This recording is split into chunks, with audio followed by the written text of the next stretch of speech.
지금부터 통화신용정책보고서 2021년 3월에 대한 설명회를 시작하겠습니다. 오늘 설명해 주실 분은 박종석 부총재보와 이상형 통화정책국장이며 관련 팀장들도 배석하였습니다.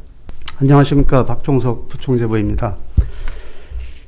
한국은행은 한국은행법 제96조 제1항에 따라서 통화신용정책 결정 내용과 배경, 향후 정책 방향을 수록한 통화신용정책 보고서를 분기마다 작성하여 국회에 제출하고 있습니다.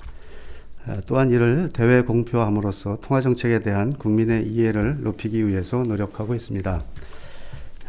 오늘 발표하는 보고서 내용에 대해 간략히 말씀드리면, 먼저 통화정책 운영과 관련해서 금년 1월과 2월 두 차례 기준금리 결정의 배경, 금융중개지원 대출, 각종 시장 안정화 대책 외에 물가안정 목표 운영 개선 필요사항 점검, 일반 원칙 문구 수정, CBDC 추진 경과 등 여타 통화신용정책 부분도 상세히 작성을 했습니다. 그리고 금통위에서 향후 통화정책 운영에 있어서 주의 깊게 살펴볼 주요 고려사항 4가지로 코로나19 재확산의 국내외 전개 상황, 대외 여건 불확실성 요인의 변화, 국내외 금융시장 상황 및 금융불균형 위험에 대해서 소술했습니다. 한편 이번 보고서에서는 참고 박스로 5가지 이슈를 수록했습니다. 먼저 지난해 6월 이후 기간을 중심으로 우리나라와 주요국의 물가 동향을 에너지, 식료품 및 서비스 부분으로 나누어 살펴본 후에 최근의 기대 인플레이션 동향 및 향후 인플레이션 확대 가능성에 관한 논의를 점검해 봤습니다. 두 번째로는 최근에 국내 장기 시장금리 상승 배경을 살펴보고 과거 및 주요국과의 비교를 통해서 이러한 장기 시장금리의 움직임을 평가해 봤습니다. 세 번째로 최근 국내 자산가격 상승 배경을 공통요인과 시장별 요인으로 구분해서 살펴보고 우리나라를 포함한 주요국 자산가격의 상승에 있어 글로벌 공통요인과 각국별 요인이 미친 영향의 정도를 추정해 봤습니다. 네 번째로는 수출 회복세의 향후 지속 여부를 평가하기 위해 금년 중 품목별 수출 여건을 분석하고 주요 리스크 요인을 점검했습니다.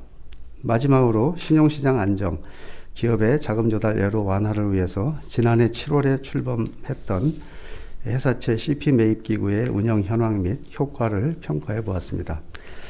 그러면 이제 이상형 통화정책국장이 이번 보고서에 수록된 참고 박스의 주요 내용에 대해서 조금 더 구체적으로 말씀을 드리는 시간을 갖겠습니다. 예, 안녕하십니까. 통화정책국장입니다. 이번 통화신용정책 보고서의 내용에 대해 참고를 중심으로 설명드리겠습니다. 먼저 우리나라와 주요국의 최근 물가 동향 점검 및 평가에 대해 말씀드리겠습니다. 소비자 물가 상승률은 지난해 2, 5월 중 국제유가 급락과 대면 서비스 관련 물가 상승률 하락 등으로 크게 둔화되었다가 지난해 6월부터는 글로벌 경기가 완만한 개선 흐름을 보이는 가운데 국제유가가 상승하면서 부분적으로나마 반등하는 모습입니다. 이를 부문별로 보면 먼저 에너지 가격 상승률은 국제유가가 상승세로 돌았으며 하반기에 반등한 반면에 식료품의 경우에는 상방 압력 요인의 영향이 완화되면서 하락하거나 상승폭이 축소되었습니다. 우리나라도 에너지 가격 상승률은 주요국과 비슷한 흐름을 보였으나 식료품 가격은 기상여건 악화와 조류 인플루엔자 등의 영향으로 하반기 이후 높은 오름세를 나타내었습니다. 서비스 물가는 코로나19 장기화로 약한 수요층 물가 압력이 이어지면서 낮은 오름세를 지속하고 있습니다. 우리나라를 비롯해 독일, 영국 등 일부 국가에서 코로나19 충격 완화를 위해 시행한 정부 정책이 서비스 물가에 대한 추가적인 하방 압력으로 작용하였습니다. 한편 금융시장 기반 기대 인플레이션 지표인 BEI는 각국의 재정 통화 정책의 영향으로 지난해 3월 중 저점을 기록한 이후 상승 추세를 보이고 있습니다.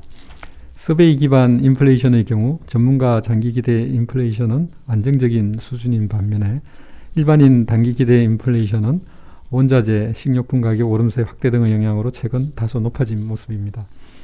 이와 같이 경기 개선 기대, 일부 기대 인플레이션 지표 상승은 향후 인플레이션 확대 가능성에 대한 논의로 이어지고 있는데 그간 억눌렸던 수요의 분출 가능성, 기저 효과 등으로 단기적으로 물가 상승률이 높아질 수 있다는 견해가 우세하나 중장기 인플레이션 향방에 대해서는 견해가 엇갈리고 있습니다.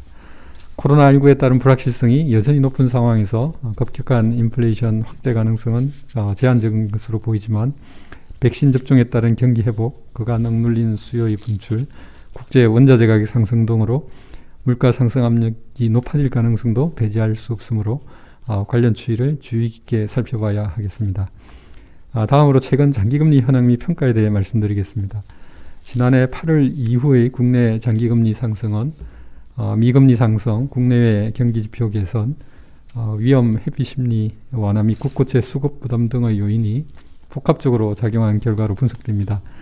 우선 미국 채금리가 대규모 경기 부양책 추진, 백신 보급 등에 따른 경기 회복 기대 강화 등으로 큰 폭 상승하면서 우리나라뿐만 아니라 주요국에서도 장기금리가 미국 채금리에 동조하여 상승하였습니다. 주요국의 장단기 금리 차도 지난해 8월 이후 대부분 확대되며 이들 국가들의 장단기 금리 차 간 양의 상관관계도 대체로 강화된 것으로 나타났습니다. 또한 국내외 일부 경기지표가 긍정적으로 발표되고 미대선 불확실성 감소, 주요국의 백신 보급 등으로 위험 회피 심리가 완화된 점도 금리 상승 요인으로 작용하였습니다. 아울러 국내 코로나19 대응 및 경기 회복 지원 과정에서 국채 발행 물량 증가에 대한 우려가 부각된 점도 장기금리 상승 요인으로 작용하였습니다. 앞으로도 국내 장기금리는 주요국의 재정 통화 정책과 코로나19 추이, 그에 따른 이들 국가의 국채금리 움직임, 국내 경기 회복세 및 국고채 수급 상황 등의 영향을 받을 것으로 예상되므로 이를 면밀히 모니터링하고 필요시 적절히 대응해 나갈 것입니다. 다음으로 자산가격 상승 배경 및 평가에 대해 말씀드리겠습니다. 최근 국내 자산가격 상승에는 국내외 거시금융정책의 완화 기조와 경제주체의 자산가격 상승에 대한 낙관적 기대가 공통 요인으로 영향을 미친 것으로 분석됩니다. 백신 보급에 따른 코로나19 위기 해소, 완화적 정책 기조 유지 등에 대한 긍정적 전망은 자산가격 상승에 대한 낙관적 기대를 확산시키는 요인으로 작용하였습니다. 공통 요인 외에 주택시장과 주식시장의 각 시장별 요인을 살펴보면 최근 주택시장 상승에는 공급 부족에 대한 우려와 전세가격 상승 등의 요인이 작용하였습니다.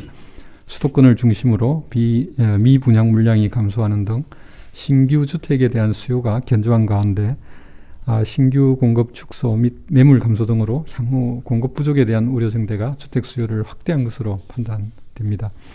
또한 최근 전세 가격 상승도 전세 수요를 일부 매매 수요로 전환시키는 요인으로 작용하였습니다. 주식시장에서는 코로나19 수혜업종의 실적 개선 기대와 상장기업에 미친 코로나19 충격의 영향이 상대적으로 크지 않았던 점 등이 주가 상승의 배경으로 작용하였습니다. 이와 같이 지난해 이후 자산가격의 상승 속도가 빨랐던 것은 완화적 재정통화정책, 경기 개선에 대한 낙관적 기대 등과 함께 자산시장별 요인이 복합적으로 작용한 데 따른 것으로 판단됩니다. 주가 상승 등을 통한 금융여건 개선이 실물경제 회복에 기여하는 측면이 있으나 코로나19 재확산으로 경기 불확실성이 여전히 높은 상황에서 향후 자산가격의 빠른 상승세가 지속될 경우 금융불균형이 심화될 가능성이 있다는 점에 유의해야 하겠습니다. 다음으로 향후 수출 여건 점검에 대해 말씀드리겠습니다. 지난해 하반기 이후 우리나라 수출은 주요국 경제 활동 재개에 따른 글로벌 수요 개선, 우리 기업 해외 생산시설의 조업 정상화에 힘입어 코로나19에 따른 부진에서 빠르게 회복하였습니다. 품목별로 보면 코로나19 이후 재화소비 증가, 비대면 수요 확대 등의 소비 패턴 변화와 이동 제한 조치의 영향에 따라 차별화되어 반도체, 화공품, 자동차 등은 비교적 양호했던 반면 철강, 기계류, 석유 제품 등은 부진하였습니다.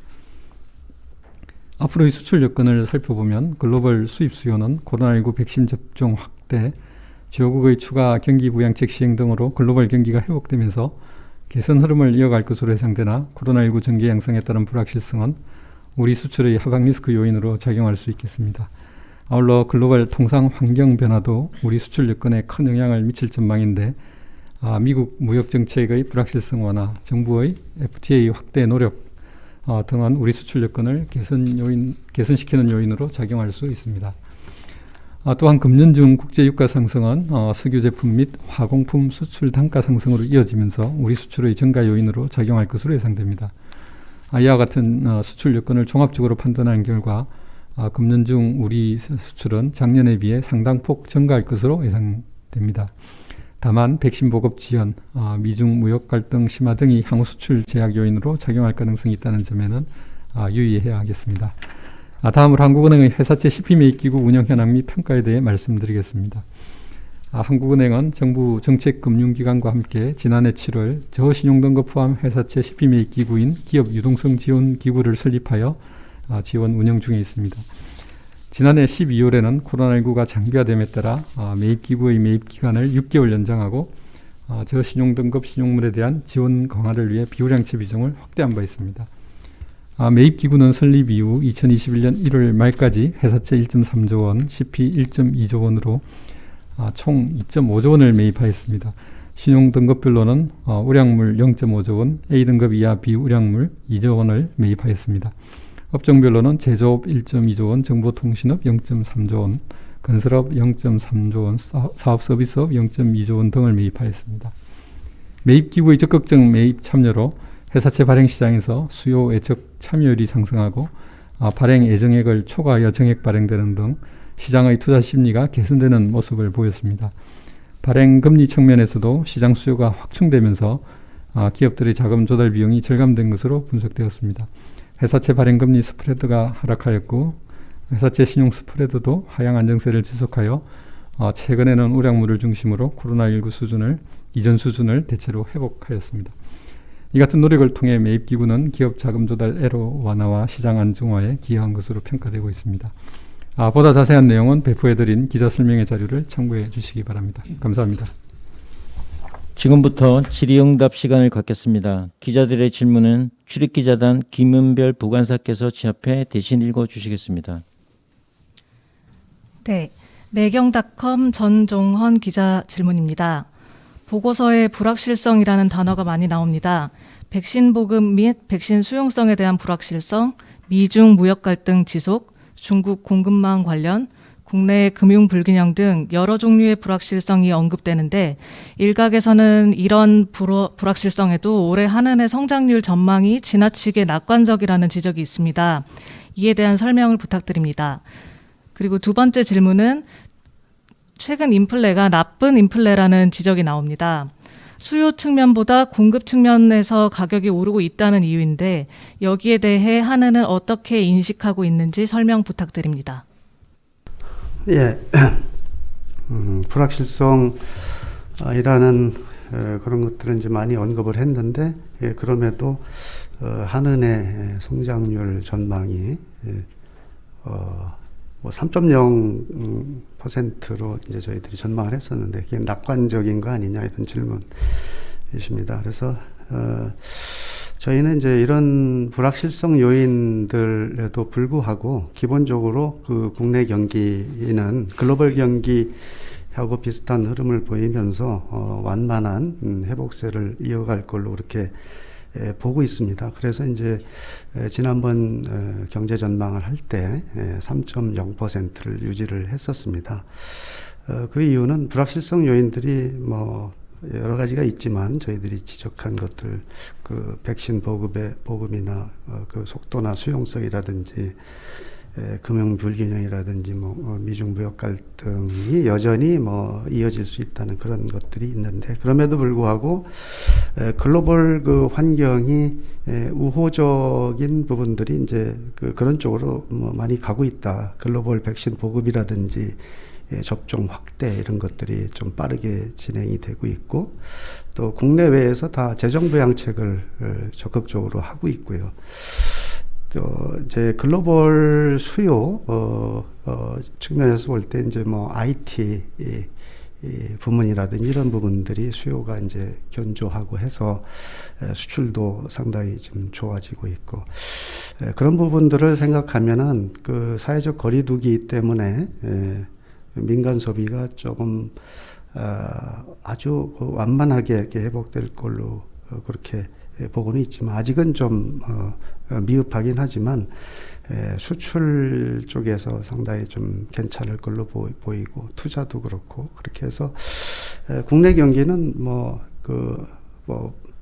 완만하게 회복세를 이어갈 걸로 이렇게 보고 있어서 3.0을 유지했던 겁니다. 그래서 이걸 지나치게 저희들이 뭐 낙관적으로 본 거는 당연히 아니라고 생각을 하고요.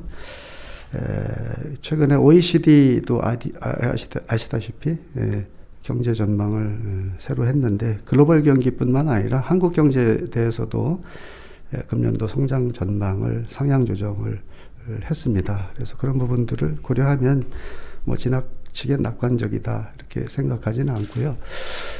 불확실성 요인은 그렇지만 지적하신 대로 여러 가지가 있기 때문에 그런 부분에 대해서 계속 모니터링하고 그 상황 변화 또 영향 이런 것들을 짚어나가야 될 것으로 이렇게 생각을 합니다. 또 이제 인플레를 이제 나쁜 인플레, 좋은 인플레 이렇게 아마 구분을 해서 말씀하신 것 같은데요.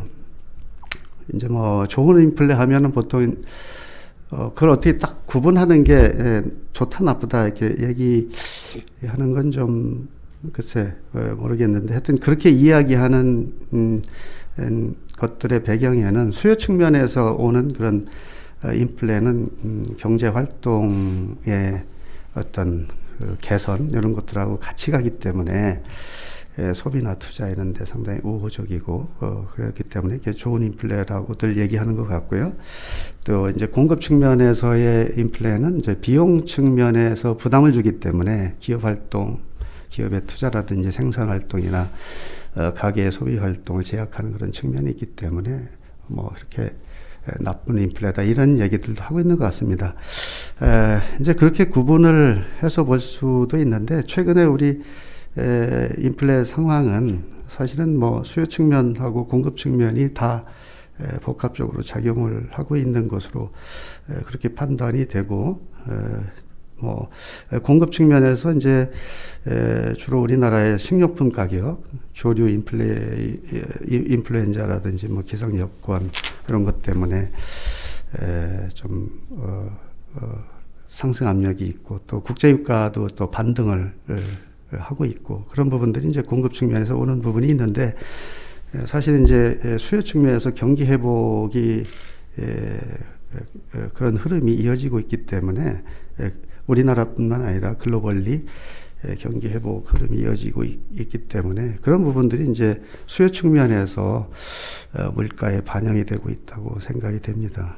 그런 수요 측면에서 이제 재정 금융 완화 정책이라든지 또 유동성 확대 뭐 이런 그런 거에 따른 경기 개선 기대가 반영이 된 그런 걸로 복합적으로 보고 있다 그렇게 생각을 하고 그렇지만 이제 현재로서는 코로나19에 따른 불확실성이 여전히 있기 때문에 현재로서 이제 급격하고 지속적인 그런 인플레이션 확대 가능성은 아직은 좀 제한적이지 않나 이렇게 보고 있습니다. 물론 단기적으로 펜트업 스펜딩이라든지 그 원자재 가격 반등 이런 부분들은 저희들이 유의해야 될 것으로 보고 그것들이 인플레에 어떤 영향을 미칠지 계속 잘 모니터링을 하겠습니다. 예, 이상입니다. 또 뭐 말씀하실 거 있어요? 네, 물가동향 팀장입니다. 기자님께서 나쁜 인플레 질문하신 게 주로 공급 측 요인 때문이라고는 그런 취지에서 여쭤보신 것 같은데요.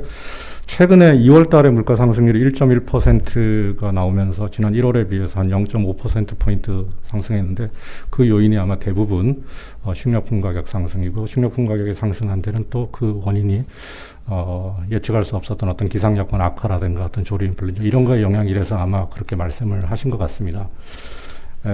그렇지만 어떤 그 식료품, 농축수산물 가격의 높은 오름세는 지금 그게 물가 상승률을 2월 달에 높인 거는 사실입니다만 그 높은 오름세가 지속되기는 어려운 과거 사례에 비추어 볼 때 어떤 추가적인 충격이 계속 이어지지 않으면 어렵기 때문에 그런 측면이 있고요.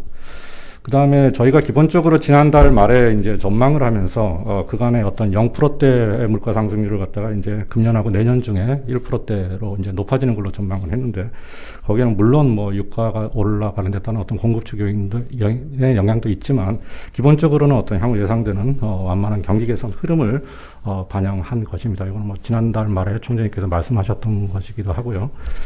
그런데 이제 이런 1%대의 물가 상승률이 수요증 물가는 어느 정도 반영되고 경기 개선 흐름을 반영한 거기 때문에 어떤 우려할 만한 수준이다, 뭐 나쁜 인플레이션이다 이렇게 말씀드리기는 어렵다고 그렇게 생각하고 있습니다. 이상입니다. 두 번째 질문은 연합뉴스 성서호 기자 질문입니다. 보고서 참고에서 급격한 인플레이션 확대 가능성은 제한적으로 보인다고 하셨는데요. 한국뿐만 아니라 전 세계적으로 인플레 가능성이 제한적이라고 보시는지 궁금합니다. 예, 급격한 인플레이션 확대 가능성은 제한적이다. 그래서 전 세계적으로 그런 거냐 이런 질문이신데, 글쎄 아직은 글로벌리 다른 나라 중앙은행들이나 이런 데서도 전반적으로 인플레이션이 급격하게 확대될 가능성, 그동안 이제 저물가 기조가 상당히 이어져 왔는데 거기에는 많은 뭐 구조적 요인들이 있지 않습니까? 뭐 무인화 자동화라든지 뭐 글로벌화 이런 것들이 있고, 그래서 이제 저물가 기조가 장기간 이어져 왔는데 이게 급격히 앞으로 뭐 인플레이션이 확대될 것이냐 이런 거에 대해서는 아직은 그렇게 보는 것 같지는 않습니다. 예, 연준도 지금 현재로서의 입장은 물론 이제 기대 인플레가 좀 최근에 올라가고 거기에 따라서 국채 금리가 상승하고 뭐 이렇게는 하고 있지만 아직까지는 미 연준도 그렇게 급격한 인플레 가능성이 있다라고 그런 스탠스는 아직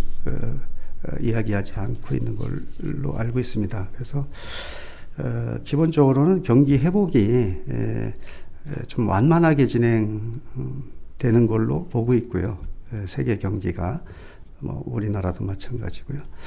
또 고용 부진이 이 개선되기가 단기간에 그렇게 빨리 해소되기는 어렵다는 그런 점들이 이제 인플레이션의 급격한 확대 가능성을 그런 예상을 하기 조금은 아직은 좀 어려운 그런 상황이 아닌가 싶고요. 그러나 이제 코로나19 이후에 억눌렸던 그런 소비가 단기간에 앞으로 이제 좀 이게 좀 진정되면은 단기간에 이제 분출하는 그런 효과, 펜트업 스pen딩이라고, 펜트업 뭐 디맨드라고 하는데 그런 부분들이라든지 또 국제 원자재 가격이 반등하고 있는데 그 국제 유가라든지 이런 것들의 반등, 이런 현상이 또 앞으로 이제 상방 위험 요인이 있기 때문에 그런 부분들은 우리가 좀 유의해서 그렇게 봐야 될 것으로 생각이 됩니다. 네, 세 번째 질문은 이데일리 최정희 기자 질문입니다.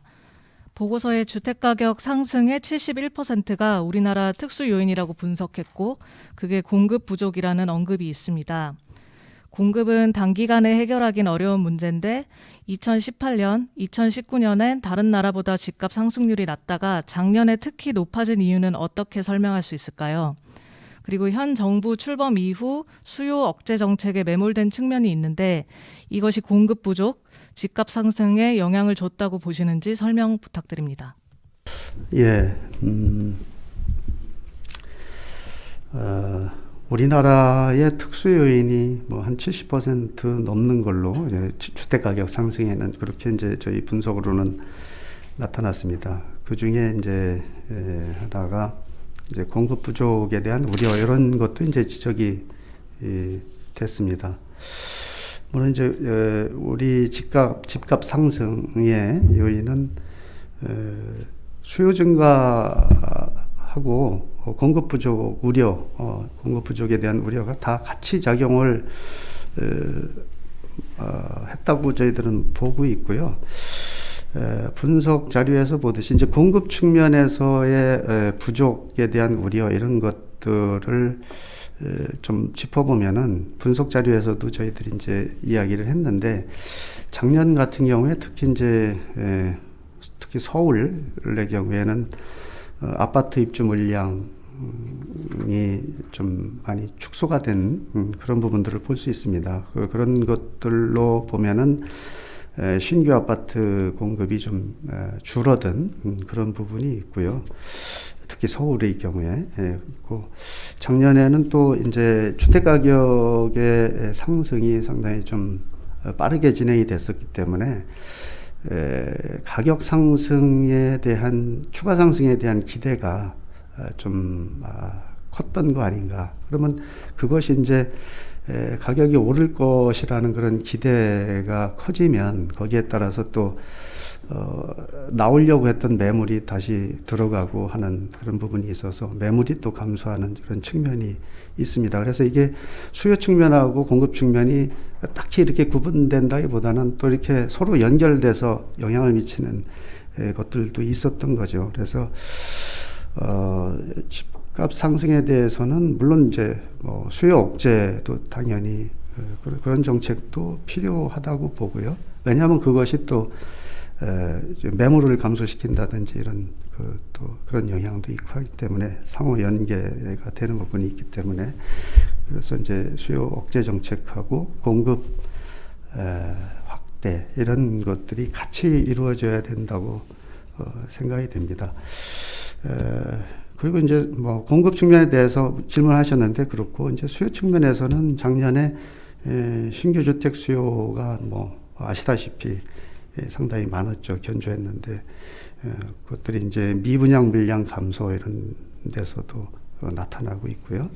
또 전세 가격이 오르다 보니까 그게 중저가 주택 중심으로 해서 전세 수요가 이제 매매 수요로 이렇게 전환되는 그런 부분들이 이제 수요 측면에서의 주택 가격 상승 압력이었고, 그래서 처음에 전반부에 말씀드린 그런 공급 측면의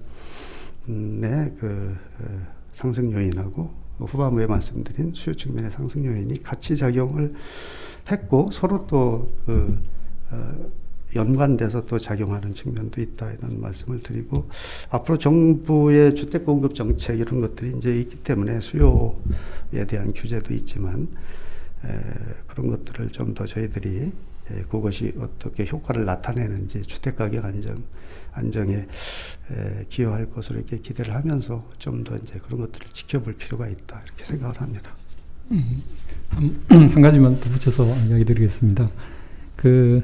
주택 가격 상승의 71%가 우리나라 특수 요인이라고 분석한 거는 이게 보고서에 언급을 했지만 2006년부터 2020년 중반까지 어떤 평균적인 숫자 결과라고 그렇게 보시는 게 맞고요. 그거를 뭐 지난해 단정적으로 이렇게 지난해도 그 정도다 이렇게 단정적으로 얘기하는 데는 조금 주의를 기울일 필요가 있겠습니다. 네 번째 질문은 한국경제 김익환 기자 질문입니다. 한국은행이 올해 상반기에 7조 원까지 국채를 매입할 계획이라고 밝혔습니다.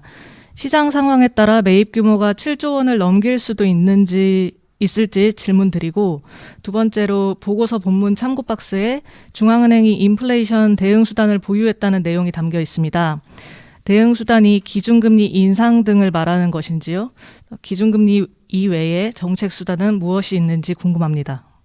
예, 첫 번째 질문부터 말씀을 드리면은요, 상반기에 7조 원, 온해지 7조 원이라고 저희들 이제 발표를 했습니다. 근데 이제 상단이 7조 원인데, 시장 상황에 따라서는 매입 규모를 그 이상 가져갈 수도 있느냐 이렇게 질문을 하셨는데요. 뭐 저희 생각은 그럴 수도 있다고 생각을 합니다. 그래서 지난번에 발표했던 그 단순 매입 온해지 7조 원 매입 계획 이외에 시장 금리가 예상 외로 급변동을 한다든지 그렇게 되면 그 상황에 따라서 필요할 때는 그거 이외에 온해지 7조 원 매입 계획 발표한 거 이외에 별도의 일회성 매입을 그런 상황이 발생했을 때 실시할 수 있다.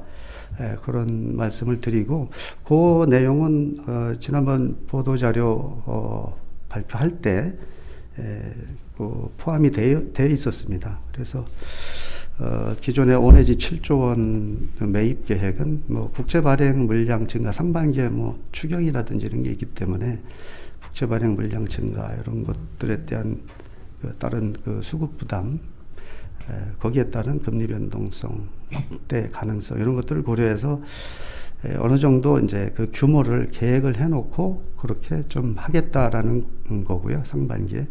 그 외에도 우리가 예상치 않게 시장 변동성이 확대되고 하게 되면은 그 판단에 따라서 그 이상 일회성으로 언제든지 들어가서 할 수도 있다. 그런 말씀을 드리겠습니다. 그리고 인플레이션에 대한 중앙은행의 대응 수단 보유 이거를 이제 말씀하셨는데 요 얘기는 이제 그 글로벌 물가에 대한 얘기를 하면서 주요국의 중앙은행들이 할 수 있는 그런 대응 이런 것들이 있기 때문에 인플레이션이 뭐 급격하게 확대될 가능성은 좀 제한적이지 않냐 이런 부분에서 저희들이 이제 기술을 한 부분입니다. 그래서 중앙은행의 대응 수단이라고 하면 당연히 기본적으로 뭐 금리 조정 말씀하신 대로 금리 조정이 있을 수 있고요. 최근에 이제 주요국들이 자산 매입도 많이 하고 이렇게 하고 있는데 거기에 따른 유동성 조절 뭐 그런 것들이 뭐 가능할 겁니다. 가능할 건데 그래서 이제 만일 인플레이션이 지속적으로 과도하게 확대될 가능성이 있다고 뭐 그렇게 판단이 된다면 미 연준 같은 데서도 그런 수단을 쓸 수도 있겠죠. 그런데 그렇지만 이제 현재로서는 미 연준 같은 데서 판단하는 것으로는 인플레이션의 급격한 확대 가능성 또 그것이 지속성을 가질 수 있는지 이런 것들에 대해서는 아직은 그 가능성이 좀 낮지 않냐, 크지 않다 이렇게 보고 있는 것 같습니다. 그래서 단기적으로 뭐 이런 금리 조정을 또는 유동성 조절을 통해서 이런 걸 활용해 가지고 뭐 인플레이션에 태클하는 그런 정책을 할 가능성은 낮다고 생각을 합니다. 현재 연준도 아직까지 그런 스탠스를 계속 유지하고 있는 걸로 알고 있습니다. 그렇지만 이제 그런 가능성이 낮긴 하지만 실제로 뭐 만일 인플레이션이 과도해서 경제를 위협할 상황이 그럴 정도가 된다고 하면은 그러한 중앙은행의 대응도 뭐 가능하다는 얘기입니다만 현재로서는 그 가능성은 뭐 크지 않다. 저희가 파악한 것으로는 그렇게 답변을 드리겠습니다. 네, 다음은 아시아경제 김은별 기자 질문입니다. 보고서에서 하나는 회사채와 기업원 매입기구가 기업 자금 조달 여건을 개선하고 자금 조달 비용도 절감시킨 것으로 분석했습니다. 미국 연준의 경우에 회사채나 CP 매입기구 운영을 지난해 말로 일단 중단한 상황인데요. 국내 시장 여건으로 비춰봤을 때 우리는 기구 운영을 지속할 필요성이 있다고 보시는지 궁금합니다.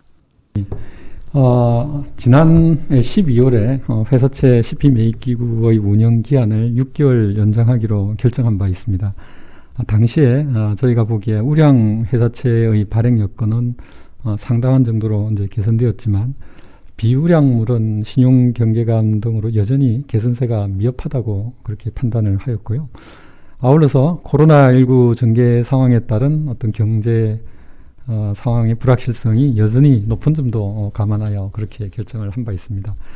그 이후에 여건 변화를 보면 말씀하신 대로 비우량채의 발행 여건도 최근에 많이 이제 개선되고 있는 것으로 저희들도 파악하고 있습니다. 근데 이제 이 배경에는 경기 개선 기대 그리고 금융 상황 개선 이런 부분도 있지만 또 이와 함께 회사채 CP 매입 기구가 계속 운영되면서 지원하고 있는데도 거기도 그 하나의 배경으로 작용하고 있다고 생각하고 있습니다. 앞으로 이제 어떻게 할 거냐와 관련해서는 그래서 앞으로 저희들은 이 회사채 CP 매입 기구의 한시 운용 기한이 지금 7월 중순쯤으로 되어 있는데요. 그 종료 시한 전에 어떻게 이제 종료 시한이 도래할 때 최근의 어떤 여건 변화 등을 그런 거를 고려해서 계속 지원 어떤 필요성과 그리고 종료 시의 어떤 파급 영향 이런 것들을 종합적으로 감안해서 결정해 나갈 방침입니다. 네, 마지막 질문입니다. 이투데이 김남현 기자 질문입니다. 최근 장기금리 현황 및 평가를 해주셨는데 최근에는 되레 단기, 중기 금리가 크게 오르고 있습니다. 이에 대한 평가를 부탁드리겠습니다. 또 과거 국고채 3년물과 기준금리 간 장단기 금리가 역전될 경우 한은은 시장금리를 추수해 기준금리 인하를 단행하곤 했습니다. 지난 금통위에서 국고채 3년물과 기준금리 간 차이가 50bp대를 기록할 때도 총재님께서는 금리차가 너무 크다고 하셨었는데요. 이런 장단기 금리차가 9일 기준 70bp 넘게 벌어졌습니다. 시장금리 상승을 추수해 기준금리를 인상해야 하는 것은 아닌지도 궁금합니다. 예, 최근에 시장금리가 많이 올랐습니다. 그래서 저희가 화요일 날 국채 단순 매입을 이제 실시하고 이렇게 해서 영향이 있었는지 조금 글로벌 영향도 있었고 미국 채금리가 또 좀 떨어지기도 했고 해서 좀 안정되고 했는데 저희가 그런 3년물 국고채 금리의 상승 현상 이런 것도 유심히 저희가 보고 있습니다. 그래서 장기 시장 금리 10년물뿐만 아니라 여러 가지 또 밑으로 내려가는 그런 3년물, 5년물 이렇게 다 유심히 보면서 거기에 맞게 시장 안정화 조치를 취하겠다라는 말씀을 드렸고 또 그렇게 해오고 있습니다. 그래서 이게 이제 기자분께서 시장금리 상승을 추수해서 금리 인상을 할 필요성이 있느냐 이런 질문을 하셨는데 아직은 시장금리 인상 또 그런 걸 반영해서 금리 인상, 기준금리 인상까지 그걸 고려할 단계는 당연히 아니다 이렇게 생각을 합니다. 아직까지는 우리가 코로나19에서 회복으로 가는 그런 단계에 있고 경기 회복을 뒷받침해야 되는 그런 상황에 있기 때문에 금융 완화 기조를 유지해야 돼야 되고요. 그래서 이제 통화정책 완화 기조는 계속 유지할 필요가 있다. 이렇게 생각을 합니다. 필요할 때 이제 저희가 시장금리가 급변동해서 변동성이 확대되고 하면은 당연히 시장 안정화 조치를 취하면서 시장 불안을 좀 완화시키고 해소하고 그런 노력을 할 거고요. 완화 기조는 계속 유지할 필요가 있다고 생각합니다. 그리고 다만 이제 가계대출 늘어나는 문제라든지 그런 부분들이 금융불균형을 심화시킬 그런 가능성 이런 것들이 늘 하던 얘기지만 있기 때문에 그런 부분도 유의해 가면서 통화정책 완화 기조 유지 그런 부분들을 지속하고 또 그런 금융 안정면에서의 리스크는 또 유의하고 항상 와치를 하고 있다. 그렇게 말씀을 드리겠습니다. 네, 더 이상 추가 질의가 없는 것 같습니다. 그럼 이것으로 설명회를 마치겠습니다. 수고하셨습니다.